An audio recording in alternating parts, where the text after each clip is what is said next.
ಗ್ಯಾರಂಟಿಗಾಗಿ ಎಲ್ಲ ಸರ್ಕಾರಿ ಕಾಲೇಜುಗಳಲ್ಲಿ ಖಾಲಿ ಇರುವ ಉಪನ್ಯಾಸಕರು ಮತ್ತು ಸಿಬ್ಬಂದಿಗಳನ್ನು ನೇಮಕ ಮಾಡಿಕೊಳ್ಳುತ್ತಿಲ್ಲ.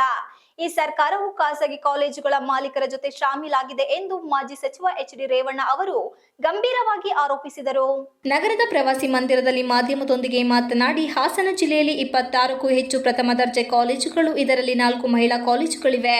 ಕುಮಾರಸ್ವಾಮಿ ಬರುವವರೆಗೂ 48 ತಾಲೂಕು ಕೇಂದ್ರಗಳಲ್ಲಿ ಪ್ರಥಮ ದರ್ಜೆ ಕಾಲೇಜು ಇರಲಿಲ್ಲ. ಕಾಲೇಜುಗಳು ಆರಂಭವಾಗಿ ಈಗಾಗಲೇ 1.5 ತಿಂಗಳು ಕಳೆಯುತ್ತಿದ್ದರೂ ಈವರೆಗೆ ಸಮರ್ಪಕ ಬೋಧಕ ಬೋಧಕೇತರ ಸಿಬ್ಬಂದಿಗಳನ್ನು ನೇಮಕ ಮಾಡಲು ಆಗಿಲ್ಲ. ಪ್ರಾಂಶುಪಾಲರೇ ಕಸಗುಡಿಸಲು ಈ ಸರ್ಕಾರ ಇಟ್ಟಿದೆ. ಸರ್ಕಾರಕ್ಕೆ ಏನು ಕಾಯಿಲೆ ಹಿಡಿದಿದೆ? ಸರ್ಕಾರಿ ಕಾಲೇಜಿನಲ್ಲಿ ಉಪನ್ಯಾಸಕರು ಇಲ್ಲ ಎಂದರೆ ಖಾಸಗಿ ಕಾಲೇಜುಗಳಿಗೆ ವಿದ್ಯಾರ್ಥಿಗಳು ಹೋಗುತ್ತಾರೆ.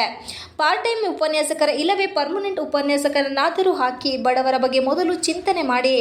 ಬಡವರ ಮಕ್ಕಳು ಕಲಿಯುವ ಸರ್ಕಾರಿ ಶಾಲೆಗಳಲ್ಲಿ ಮೂಲಭೂತ ಸೌಕರ್ಯ ಒದಗಿಸುವ ಬದಲಾಗಿ ಖಾಸಗಿ ಶಾಲೆಗಳ ಜೊತೆಗೆ ಶಾಮೀಲಾಗಿರುವ ಸರ್ಕಾರ ಖಾಸಗಿ ಶಾಲೆಗಳಲ್ಲಿ ದಾಖಲಾತಿ ಮುಗಿಯುವುದನ್ನು ಕಾಯುತ್ತಿದೆ ಎಂದು ಆರೋಪಿಸಿದ ಅವರು, ಕೂಡಲೇ ಸರ್ಕಾರ ಫುಲ್ ಟೈಮ್ ಅಥವಾ ಪಾರ್ಟ್ ಟೈಮ್ ಬೋಧಕ ಸಿಬ್ಬಂದಿಗಳನ್ನು ನೇಮಕ ಮಾಡಬೇಕು ಎಂದು ಒತ್ತಾಯಿಸಿದರು. ಸ್ವತಂತ್ರ ಬಂದು 78 ವರ್ಷ ಕಳೆದರೂ ಬಡ ಮಕ್ಕಳಿಗೆ ಶಿಕ್ಷಣ ನೀಡಲು ಆಗದಿದ್ದರೆ ಹೇಗೆ ಎಂದು ಪ್ರಶ್ನಿಸಿದರು. ಮಕ್ಕಳಿಗೆ ಶಿಕ್ಷಣ ನೀಡಲು ಆಗುತ್ತಿದ್ದರೆ ಖಾಸಗಿ ಶಾಲೆಗಳ ಜೊತೆ ಸರ್ಕಾರಿ ಶಾಲೆಗಳನ್ನು ವಿಲೀನ ಮಾಡಲಿ. ಎಲ್ಲ ಸರ್ಕಾರಿ ಕಾಲೇಜುಗಳನ್ನು ಖಾಸಗೀಕರಣ ಮಾಡಲಿ. ರಾಜ್ಯ ಸರ್ಕಾರವು ತನ್ನ ಗ್ಯಾರಂಟಿಗಾಗಿ ಸರ್ಕಾರಿ ಶಾಲೆಯನ್ನು ಉಳಿಸುವುದಕ್ಕೆ ಆಗುವುದಿಲ್ಲ. ದಯಮಾಡಿ ಖಾಸಗಿ ಶಾಲೆಗೆ ಹೋಗಿ ಎಂದು ಹೇಳಿಬಿಡಿ ಎಂದು ಬೇಸರದಲ್ಲಿ ಹೇಳಿದ ಅವರು, ಈ ಸರ್ಕಾರಕ್ಕೆ ನಾಚಿಕೆ ಆಗಬೇಕು. ವರ್ಗಾವಣೆ ದಂಧೆ ಏನಾದರೂ ಮಾಡಿಕೊಂಡು ಬೇಕಾದರೆ ಹಾಳು ಬಿದ್ದು ಹೋಗಲಿ.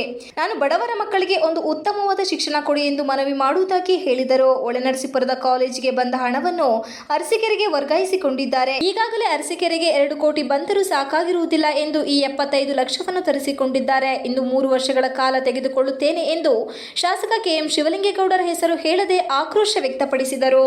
ಇನ್ನು ಎತ್ತಿನಹೊಳೆ ಯೋಜನೆ ವಿಚಾರವಾಗಿ ಮಾತನಾಡಿ, ಎತ್ತಿನಹೊಳೆ ಪರಿಸ್ಥಿತಿ ಏನಾಗಿದೆ ಎಂಬುದರ ಬಗ್ಗೆ ಮುಂದಿನ ದಿನಗಳಲ್ಲಿ ಮಾತನಾಡುತ್ತೇನೆ. ಜೊತೆಗೆ ಜಿಲ್ಲಾ ಪಂಚಾಯತ್ ಅಧಿಕಾರಿಗಳ ವಶದಲ್ಲಿದೆ.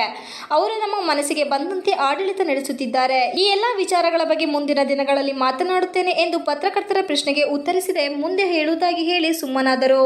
Srinivas, TV 46 Malenadu news, Hassan. ಕಾಲೇಜಿಗೆ ಬಿಲ್ಡಿಂಗ್ ಇದಕ್ಕೆ ಇದ್ರ ಲ್ಯಾಬ್ಗೆ ಬಾಬ್ಗೆಲ್ಲ ಕೊಟ್ಟಂತಾಳೆ 75 ಲಕ್ಷ. ಆಮೇಲೆ ಏನೈತೆ, ಪಿಡಬ್ಲ್ಯೂ ಇಲಾಖೆ ಒಂದು ಸತ್ತೋಯ್ತೆ. ಎಲ್ಲ ಹೌಸಿಂಗ್ ಬೋರ್ಡ್, ಯಾವ ಕೆಲಸ ಇದ್ರು ಹೌಸಿಂಗ್ ಬೋರ್ಡ್.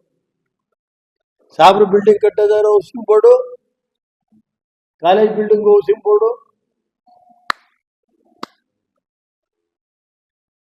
ಮಾಡೋರು 3 ತಿಂಗಳು ಬಿಟ್ಕೊಂಡ ಇನ್ನೂ ರೈತ ತಡೀರಿ.